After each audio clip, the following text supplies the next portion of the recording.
Hello, welcome back. My name is Rashad Johnson. This is episode 5 of my documentary testimony series. I'm going to give you a quick recap for anybody that's watching now, but if you've been following the video since episode 1, where I'm at right now is 2015. And I'm just been let go from the post office. But my faith was there in the beginning when God told me to leave Amazon and go to the post office, knowing that it was a seasonal job. So I'm following what God wanted me to do, right? I try to get, people, the closest people in my life to give me their opinion on what I should do. And everybody said, don't quit your Amazon job. Now, this whole time, in 2014 and early part of 2015, I was dealing with a girl named Jasmine. And during this time, I had my own place in LA, and I would rent my place out to people that I knew that needed somewhere to stay because I was constantly at Jasmine's house. I pretty much was living at Jasmine's house. The only time I would go back home is to check the mail, or if Jasmine didn't want to deal with me, right? And I wasn't working at the time, in 2014, because I was getting unemployment.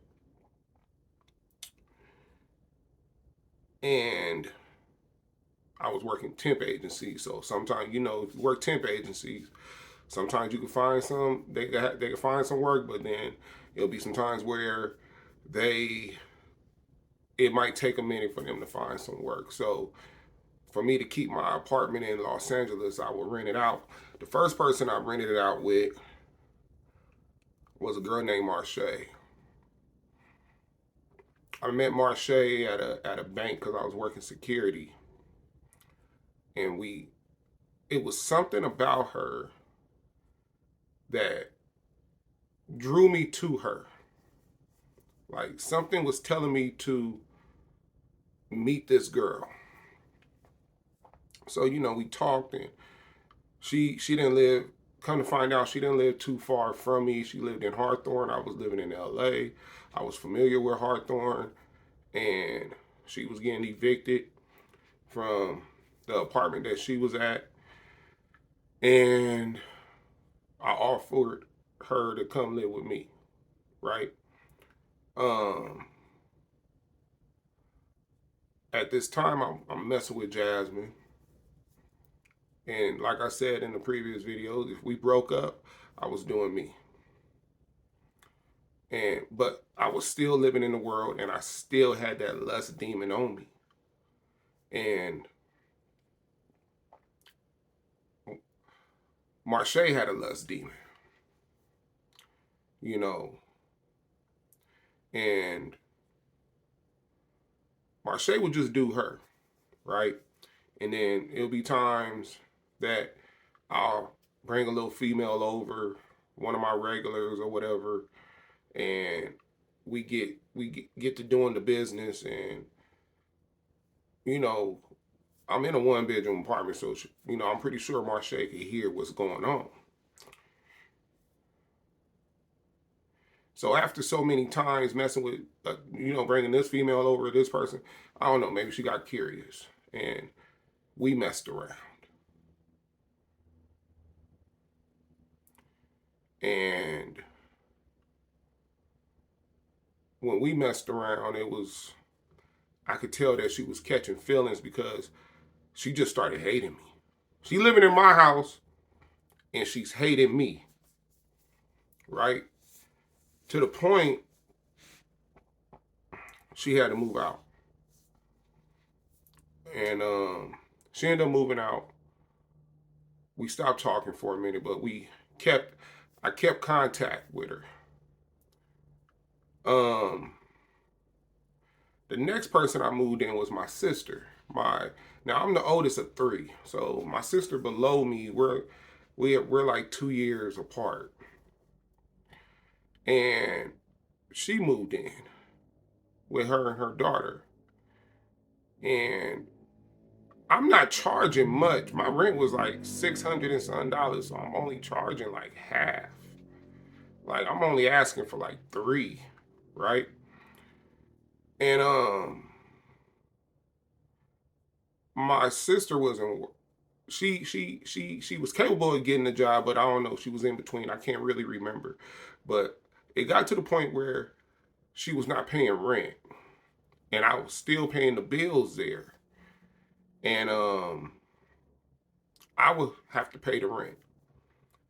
And it got to the point where my sister owed me a high balance, because and I had the cable cut off because it was a bill that didn't need to be paid, but it was not like, this is before you could still watch 2 to 13, if you got an antenna or something, like you could still watch regular, you just didn't have cable. So I cut the cable off, and it's the summertime, and I think I cut the electricity. Something went out, but I was unable to pay it at the time, you know, and it was going to get paid because I ain't going to have my sister in there without no electricity, but I didn't have the money at the time. She ain't giving me no rent, and she took it like I was trying to freeze her out, but that's not what happened. At the end of the day, she owed me a big bill. We stopped talking to each other. She stopped talking to me. I stopped talking to her. So I didn't have no relationship with my sister. We always had an on and off relationship with each other. Um, but I always been there for my sisters. Then I had another girl live there, and same thing applies. Same thing like Marche. We started sleeping around, and at that time, I don't think me and Jasmine was involved, right? This probably leaked into 2015. So when I end up moving out of Jasmine's place and moving into my own, I let my apartment go, right? But I'm always trying to help somebody. But in the midst of me trying to help, I probably am plotting to get something from them, you know? And then, like I said, they probably had the curiosity from them by what they hear, and the females that I was bringing over, they was probably curious. So it was this one girl that I met on POF. That's a dating app. Some of y'all are probably familiar with it. Um, we got to talking, and she was from North Carolina, and um, she needed a place to stay, and I ended up letting her move in, right? And when she moved in, I'm trying to tell myself, nah, we ain't gonna do it. I'm not gonna try to do nothing with this girl. I'm just gonna let her move in and let her save her little money up so she could do what she needs to do. At this time, like I said, I'm not even dealing with Jasmine. This is 2015, so this is after January, right? And the post office. See, the thing is, I'm working 10 jobs, and the post office hasn't called me back yet. So this is probably February of 2015, February or March, somewhere around there. And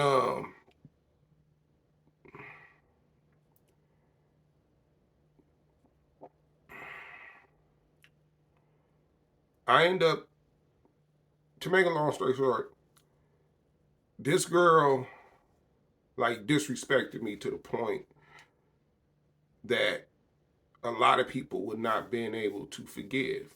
But I'm feeling something inside of me, and I'm doing things different than normal. Like normally I'd be a petty tit for tat. You do me wrong, you smack me, I'm a punch you back. But now I'm starting to forgive folks.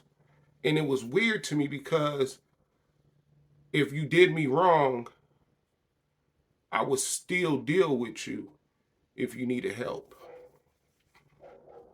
So the girl moves. And, right at this moment, I'm doing the temp jobs and stuff. Post office hasn't called me back. You know, we going from March, we going from April. We're around April. The girl was gone for about like maybe a month and a half. So she was probably there like January because she was around with Jasmine. Jasmine knew about her, right? And me and Jasmine stopped talking like right around the end of January. So this girl was there all the way up to the the middle of February, the end of February, last 2 weeks of February, somewhere around there. So from January to the last 2 weeks of February, and then she left, and then ended up hitting me up again, and I accepted her to come back, right? And this is um, around April. Um, and then around April, I let her come back, and then that's when we started messing around. Around that time, the first stint we didn't mess around. The second stint we started messing around. So, because I was like, I'm single, uh, and but even though I was single, I was going through depression, and we all know that comes from the enemy. I was going through depression because I was missing Jasmine, and I was lonely. I didn't have nobody I could call, nobody I could talk to, nobody I could hang out with. I was lonely to a sense. I didn't have nobody around to be around. So what I would try to do to try to make me feel better was have sex, thinking that's that is what's gonna help, you know, and I'm gonna have sex with this person or try to have sex or whatever. That was my answer. And, from January, February, March, April, May, June, July, all the way up to August, I didn't have no contact with Jasmine really. That's when I would go over and be, doing my low key stalking, surveillancing her house and you know, I was just I wanted her back so bad. I wanted her back so bad. And I was just lonely. And then, you know, the girl, she ended up moving out. So I don't have nobody to talk to, nobody to hang out with. Um, I'm lonely.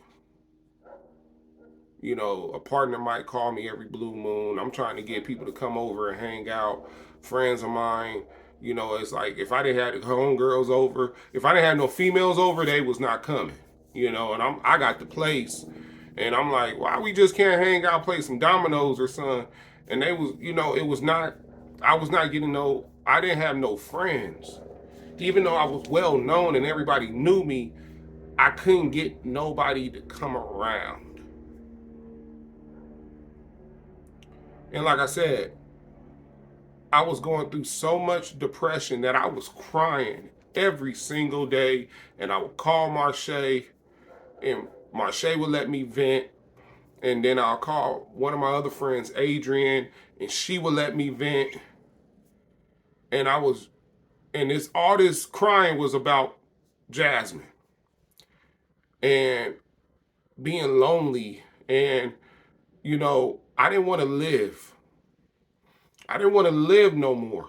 My boys, at that time, they would come, but then their moms would keep them away. And that was my only lifeline, was those boys. Like, if I didn't have my sons, I don't know, I probably would have killed myself. The enemy, man, he knows how to play your cards. He knows what to do. He knows what, especially if you have a purpose, if you're a chosen one, the enemy's gonna come. He's gonna come and he's gonna try to hurt you. You know. So it's getting close to August, right? And I'm starting to notice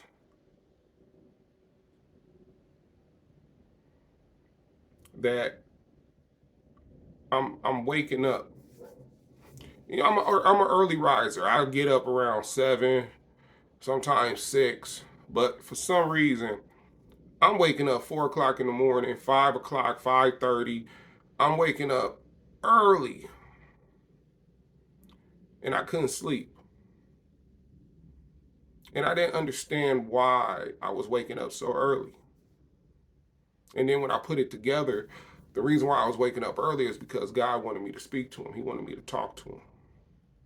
But at that moment, I did not know. So me and Jasmine slowly started. Jasmine started to come back around August. And then we started hanging out by, the end of August. We probably was back being intimate, but it was just sex. That's all it was to her. It was just sex. She'll come over, have sex, go. We didn't have what we had before, which was like a relationship, go out, do things, hang out, stuff like that. And she would just come over and have sex. And on top of having sex with her, I'll probably be having sex with this other female, or I'm trying to have sex with this female. And then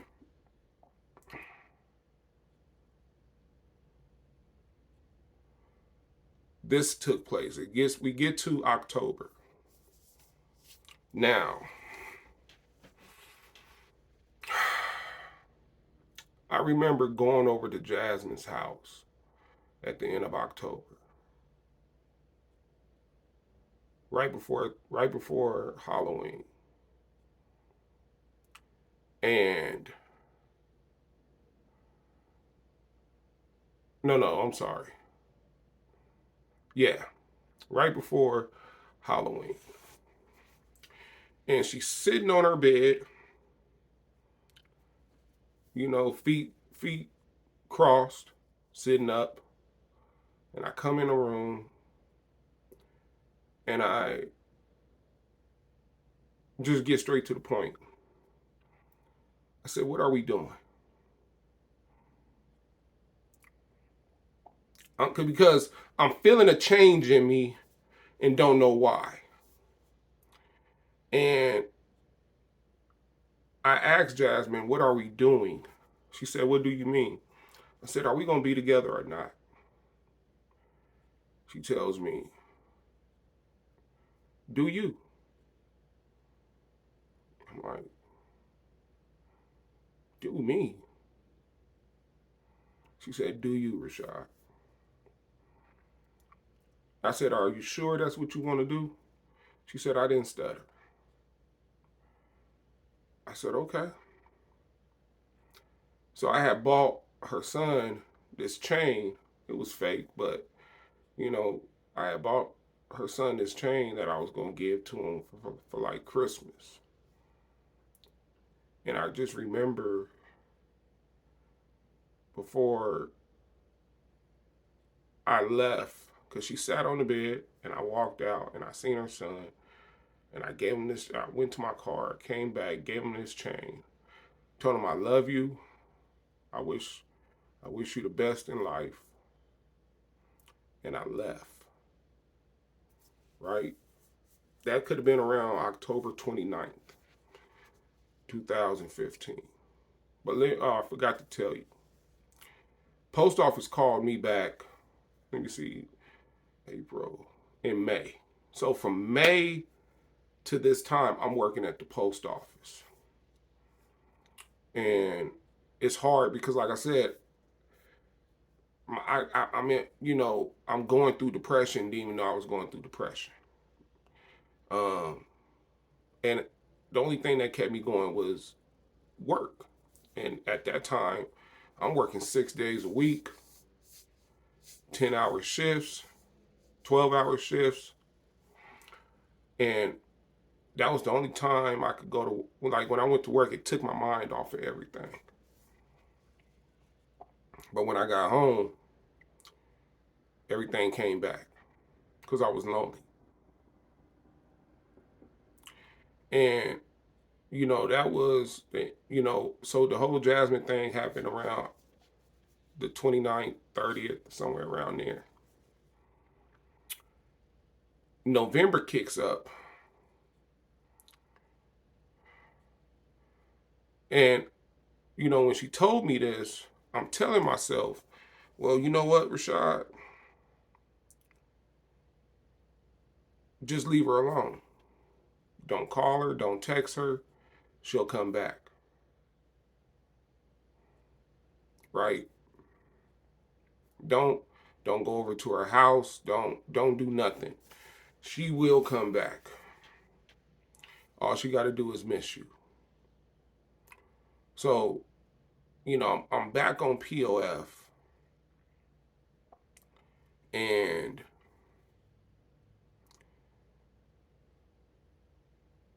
my only purpose to be on POF was to have someone to talk to and maybe go out and have a drink with and go on a date until Jasmine comes back around.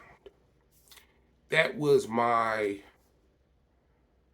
main purpose in getting on POF because I wanted to be with Jasmine.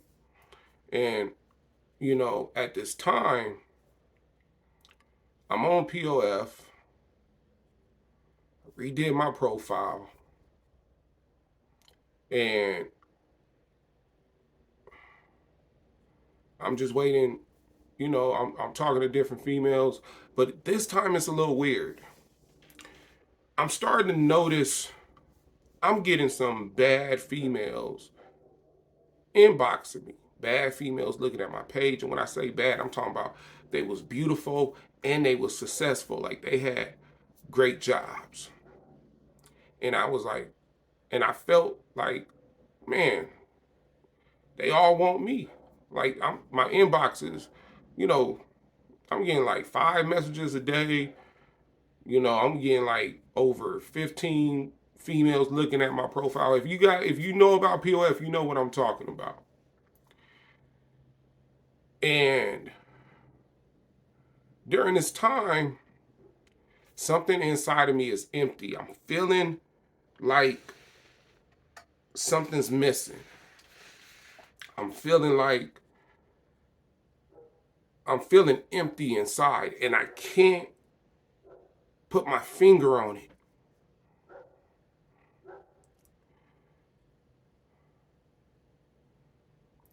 So now it's November 3rd, 2015. And I remember being in my bedroom. It's 9 o'clock at night. And I don't like where my life is at. Yes, I'm working at the post office.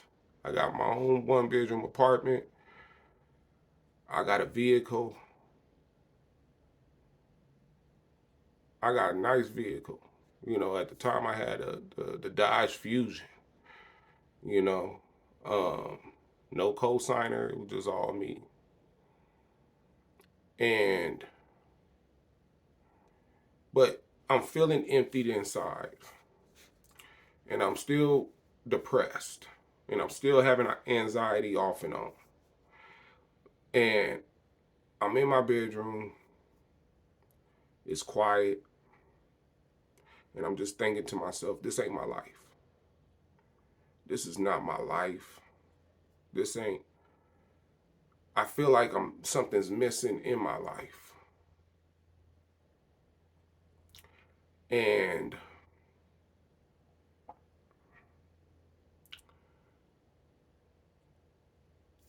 I start praying. And I'm talking to God like he don't know me. I'm like, God, this is Rashad, and I've been running away from you for years. And I'm tired of running. And I don't know if this whole God thing is going to work. I don't know. I don't know you. I don't know how to read the Bible. And I'm crying. I'm crying out to God. And I'm asking God, I'm asking him, look, I'm going to try it your way.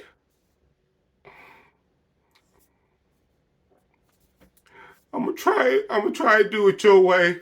Anything I know about God, about you, I'm not gonna even, I'm just gonna start from scratch.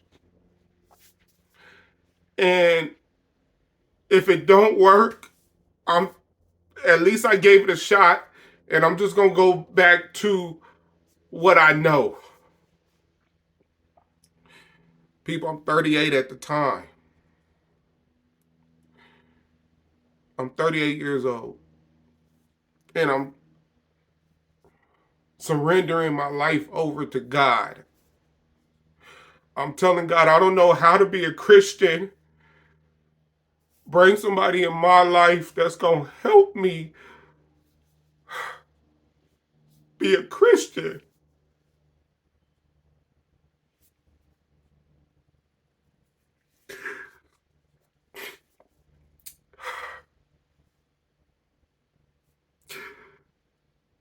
Because this ain't my life.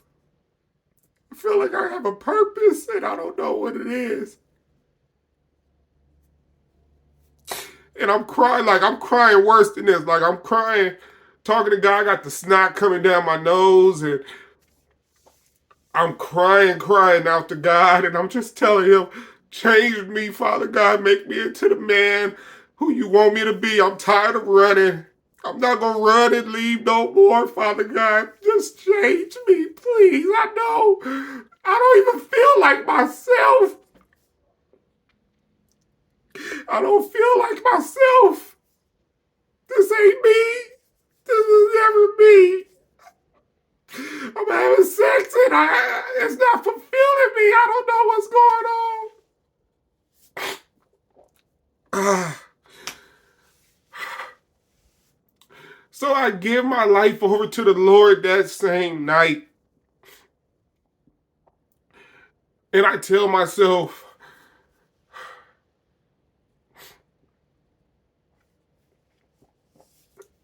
to try to do things in my own understanding what it is to be a Christian, right? I haven't read nothing in the Bible. I couldn't read the Bible. If I picked it up and tried to read, I didn't know where to start. And then I couldn't read it. It didn't make sense. It didn't make sense. So next day come, I'm back in POF. I'm waiting on Jasmine. I'm like, I'm just going to find me something like a filler. I'm going to find me somebody until Jasmine comes around. Right?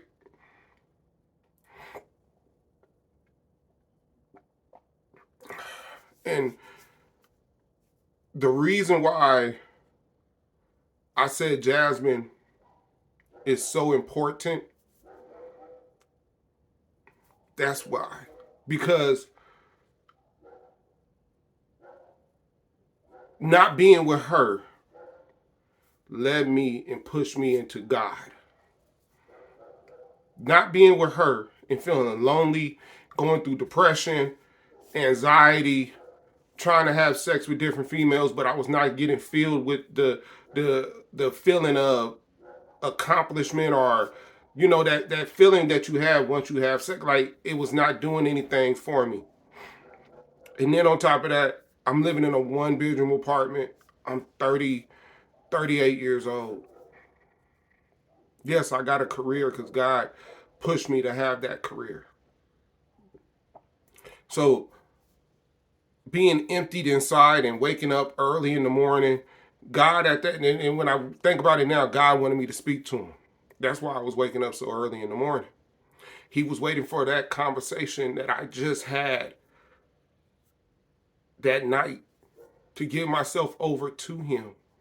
But like I said, I didn't know how to be a Christian. We're at the 31 minute mark. I'm gonna stretch this to 35, and then I'm gonna end it. And if I gotta make another episode, I will.